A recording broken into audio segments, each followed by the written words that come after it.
ప్రశ్నలు తీసుకుంటాం. కృష్ణానదికి ఆంధ్రప్రదేశ్ రాష్ట్రం చిట్ట చివరి రాష్ట్రం, టెయిల్ ఎండ్ స్టేట్. కృష్ణానది జలాల మీద ఆంధ్రప్రదేశ్కి కొన్ని హక్కులు ఉన్నాయి. అవి ట్రిబ్యునల్స్ నిర్ధారించాయి. ఆంధ్రప్రదేశ్కు ఉన్నటువంటి కృష్ణానది జలాల మీద హక్కుల్ని ఎలాగోలా బొక్కబెట్టి లాగేసుకోవాలనే ప్రయత్నాలు ఎగువ రాష్ట్రాలు ఎప్పటి నుంచో చేస్తున్నాయి. వాళ్ళు చేస్తూనే ఉంటారు, వాళ్ళ ఇంట్రెస్ట్లో వాళ్ళు చేస్తూనే ఉంటారు. కాకపోతే మన హక్కుల్ని రక్షించుకోవాల్సినటువంటి బాధ్యత మనది. అయినప్పుడు ట్రిబ్యునళ్ళు హక్కు ఇవ్వకుండా, సిడబ్ల్యూసీ అనుమతులు లేకుండా ఎగువ రాష్ట్రాలు ప్రాజెక్టులు కట్టుకుంటుంటే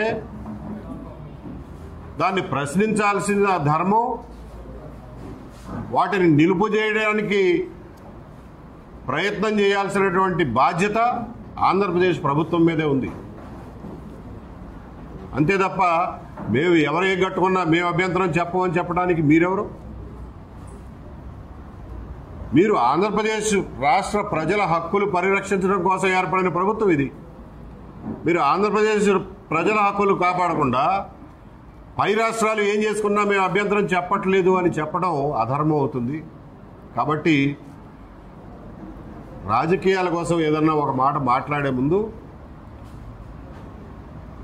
ఆంధ్రప్రదేశ్ ప్రజల నీటి హక్కుల్ని దృష్టిలో పెట్టుకోవాల్సిందిగా కోరుతున్నాను. కృష్ణా గోదావరిల మీద మనం చివరి రాష్ట్రం కాబట్టి ట్రిబ్యునళ్ల అనుమతి లేకుండా, సిడబ్ల్యూసీ అనుమతి లేకుండా ఎగువ రాష్ట్రాలు కట్టే అన్ని ప్రాజెక్టులని అడ్డుకోవాల్సినటువంటి బాధ్యత ఆంధ్రప్రదేశ్ ప్రభుత్వం మీద ఉంది అని చెప్పి మరొకసారి గట్టిగా చెప్తున్నాం. ఈరోజు ఈ బనకచర్ల ప్రాజెక్టు మీద అపోజిషన్ నుంచి ఒక్క మాట కూడా బయటికి రావడం లేదు. ఎందువలన అంటే ఈ ప్రాజెక్టు రూపొందించమన్నదే జగన్మోహన్ రెడ్డి గారు.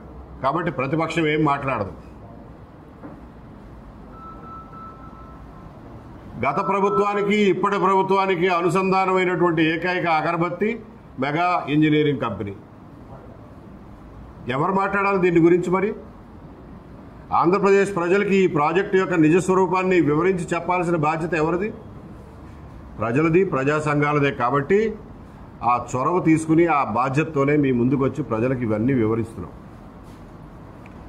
ఇంకొక విషయం నేను మనవి చేసుకోదలుచుకున్నది ఏమిటంటే, ఏ ప్రభుత్వానికైనా ప్రజలు ఇచ్చేటటువంటి అధికారం 5 సంవత్సరాలు.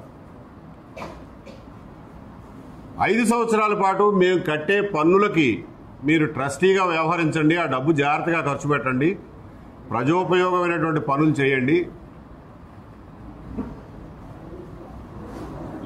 రాష్ట్రము ప్రజలు అభివృద్ధి చెందే దిశగా నిర్ణయాలు తీసుకోండి అని చెప్పి మనం వాళ్ళకి ఆ ట్రస్టీషిప్ అప్పచెప్తున్నాం. ఇందులో భాగంగా రోజువారీ నిర్ణయాలు, అడ్మినిస్ట్రేటివ్ డెసిషన్స్, జీవోలు ఇచ్చుకోవడం అవి మీ ఇష్టం. ఎవరిని ఏపీపీఎస్సీ మెంబర్గా వేయాలో అవి అలాంటివన్నీ మీరు నిర్ణయాలు తీసుకోండి, ఎవరికి అభ్యంతరం లేదు. మీకు ఇచ్చిన అధికార కాలం యొక్క పరిమితి దాటి దశాబ్దాల తరబడి, తరాల తరబడి ప్రజల మీద భారం మోపబోయే ప్రాజెక్టుల విషయంలో ఏకపక్ష నిర్ణయాలు తీసుకునే నైతిక హక్కు ఏ ప్రభుత్వానికి లేదు అని చెప్పి మనవి చేస్తున్నాం.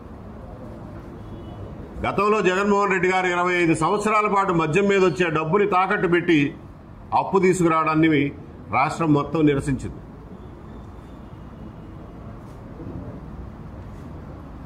అలాగే సికే అదానీతో పాటుగా వివిధ సోలార్ పవర్ ప్రాజెక్టుల రూపంలో 25 సంవత్సరాల పాటు మన నెత్తి మీద ఈ టారిఫ్లు గుదిబండలుగా మారబోతున్నాయి. ఈ రోజున ఈ పోలవరం బనకచర్ల ప్రాజెక్టు కూడా 80,000 కోట్లు అంటున్నారు, 1,50,000 కోట్లకు తక్కువ అవ్వదు. అది కట్టడానికి ఎన్ని దశాబ్దాలు పడుతుందో తెలియదు, ఆ తెచ్చిన డబ్బు తీర్చడానికి ఎన్ని దశాబ్దాలు పడుతుందో తెలియదు. ఇంతటి దీర్ఘకాలికమైనటువంటి ప్రాజెక్టుని అపోజిషన్ ఒక మాట మాట్లాడకుండా, ప్రజల ముందు వివరాలు ఉంచకుండా, ఒక చర్చ జరగకుండా, నీటిపారుదల సంఘం నిపుణులతో ఏమాత్రం చర్చించకుండా ఏకపక్షంగా నిర్ణయం తీసుకుని మేము అక్కడి నుంచి అనుమతులు తెస్తాం, ఇక్కడి నుంచి అనుమతులు తెస్తాం అనేది నైతికమేనా, ధర్మమేనా అని చెప్పి మరొకసారి ఆలోచించమని కోరుతున్నాం. 10-12 లక్షల కోట్ల రూపాయల ఇప్పటికే తెచ్చిన అప్పుకి వడ్డీలు కట్టడం కోసం మళ్ళా తిరిగి అప్పు తెస్తున్నటువంటి ఈ రోజుల్లో సుమారు 1,00,000 కోట్ల రూపాయలతో ప్రతిపాదించిన ప్రాజెక్టు గురించి ప్రజలకు తెలియజేయాల్సినటువంటి అవసరం లేదా? ఈ భారం ఎవరు మోయాలి అని చెప్పి మళ్ళా ఇంకొకసారి ప్రశ్నిస్తున్నాం. ఎవరైనా ఏదైనా మాట్లాడితే రాయలసీమ ప్రాజెక్టుని అడ్డుకుంటావా అని చెప్పి అడిగే వాళ్ళకి మేము ఇస్తున్నటువంటి సమాధానం, ఈ రోజున రాయలసీమలో 111 టీఎంసీలు వాడుకునే బనకచర్ల క్రాస్ రెగ్యులేటర్ పూర్తి స్థాయిలో నిర్మాణమై ఉంది. హంద్రీనీవా అసంపూర్తిగా ఉంది, గాలేరు నగరి అసంపూర్తిగా ఉంది, ఎక్కడా బ్రాంచ్ కెనాల్స్ తవ్వలేదు, ఫీల్డ్ కెనాల్స్ తవ్వలేదు. కృష్ణానదిలో వచ్చిన వరద నీటు 150 టీఎంసీలు తీసుకొచ్చి పోసినా కానీ రిజర్వాయర్లు నింటమే తప్ప పొలాలు తడిసే పరిస్థితి లేదు. ఎందుకంటే మీరు కాలువలు కట్టలా. ఇంకా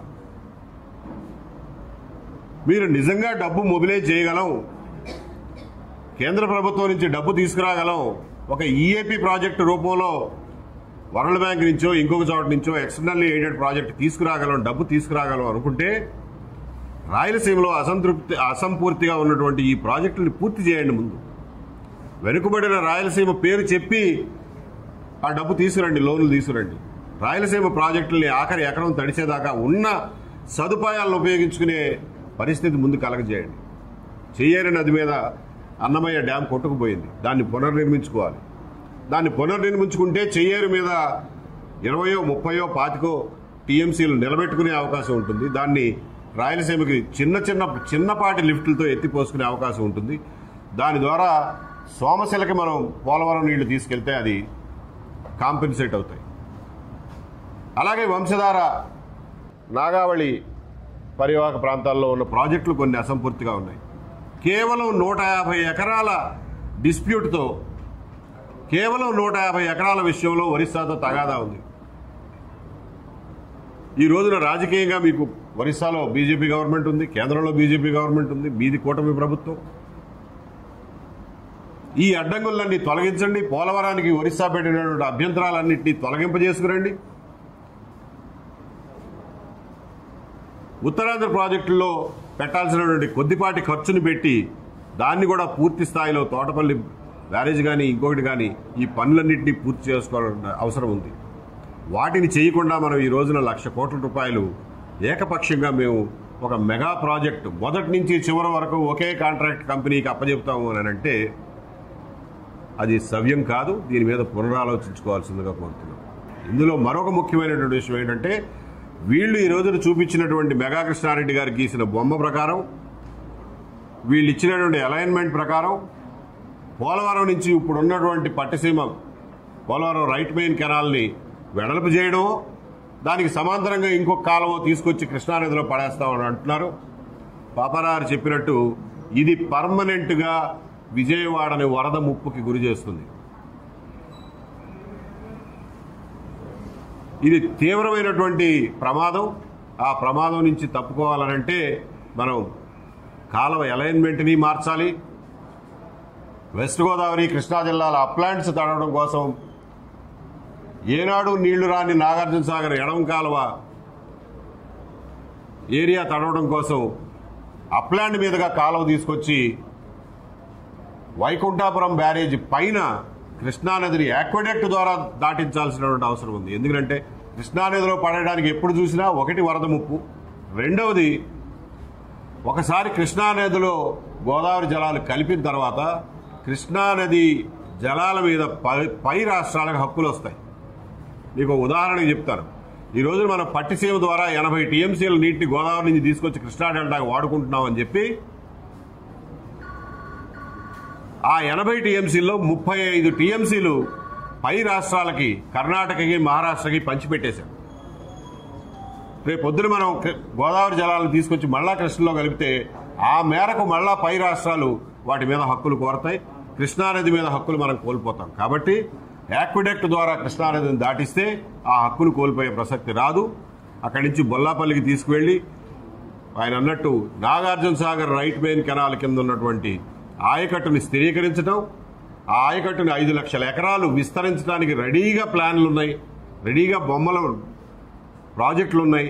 వాటిని ఎక్స్పాండ్ చేసుకుంటూ సోమశిల వరకు గ్రావిటీతో హాయిగా నీళ్లు పంపించుకునే ఏర్పాటు ఉన్నప్పుడు మీ దగ్గర నిజంగా డబ్బులుంటే ఈ ప్రాధాన్యత క్రమాల్లో ముందు రాయలసీమ ప్రాజెక్టులు, బ్రాంచ్ కెనాల్లు, ఫీల్డ్ కెనాల్లు, ఉత్తరాంధ్ర ప్రాజెక్టులు లాస్ట్ మైల్ కంప్లీషన్, ఆ తర్వాత డబ్బులుంటే ఎగువ కృష్ణా వెస్ట్ గోదావరి జిల్లాలో ఎగువ నుంచి ఒక కాలువ తీసుకొచ్చి కృష్ణానదిని దాటించి బొల్లాపల్లిలో రిజర్వాయర్ కట్టి సోమశిలకి గ్రావిటీ ద్వారా నీళ్లు తీసుకెళ్లడం ద్వారా కోస్తా జిల్లాలన్నిటికీ చేయగలిగినంత నీటి సదుపాయం మనం కలగజేసిన వాళ్ళం అవుతాం. కాబట్టి వ్యవసాయం వరకు డోకా లేకుండా ఈ 9 జిల్లాలు, అలాగే ఇక్కడ మిగిలినటువంటి జలాలన్నింటినీ, ఆర్ఎంసీలో మిగిలిన జలాల్ని, పట్టిసీమలో మిగిలిన జలాల్ని, వరద జలాల్ని, వీటన్నిటిని కూడా రాయలసీమకు తీసుకువెళ్ళి రాయలసీమలో ఎంత సాగునీరు భౌగోళికంగా అందించగలిగితే ఆఖరి ఎకరం వరకు సాగునీరు అందించడం కోసం ఇటువంటి డబ్బులు ఖర్చు పెట్టడం better utilization of government money అని చెప్పి మేము తీవ్రంగా భావిస్తున్నాం. దీని గురించి మేము చెప్పిందే వేదం అని అనటల్లా, చర్చకి పెట్టండి. ముఖ్యమంత్రి గారికి సమయం ఉండకపోవచ్చు, కనీసం మంత్రి గారి సమయం వెచ్చించాలి. ఆయనకి కూడా సమయం లేకపోయినా కానీ కింద అధికారుల్ని ఆదేశించి విస్తృతంగా ప్రజా క్షేత్రంలో చర్చించి మంచి చెడుల్ని రిటైర్డ్ ఇంజనీర్లతోనూ, ఎక్స్పర్ట్లతోనూ, జలాల విషయంలో కొంతమంది నిపుణులు ఎన్నో దశాబ్దాల నుంచి అధ్యయనం చేసిన వాళ్ళతోనూ చర్చించి నిర్ణయాలు తీసుకోమని చెప్పి మేము ఈ రోజున కోరుతున్నాం. ఇది ఓపెన్ ఫర్ క్వశ్చన్స్. అది నేను సమాధానం చెప్పగలిగింది కాదు కదా, మీరే చెప్పండి.